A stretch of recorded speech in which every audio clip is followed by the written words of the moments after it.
سلام دوست عزیزم. امشب میخوام یه کتاب بدن انسان واسهتون شروع میکنیم. یه گوگل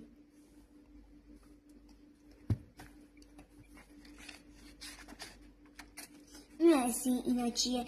اینا اسکلت، اینا دنده است، این لگنه، این پنجه است، اینم همینطور انگشت پا، اینم ماهیچه است، اینم بروم، اینم مکس، اینم چه یه خودتون میدین میگره چشمه. مرسی. میمونه فقط مثل آدم همونه، فقط دارن و سیاهن. آخه گوشم دارن، انگشت دارن، دست دارن. حالا بریم سر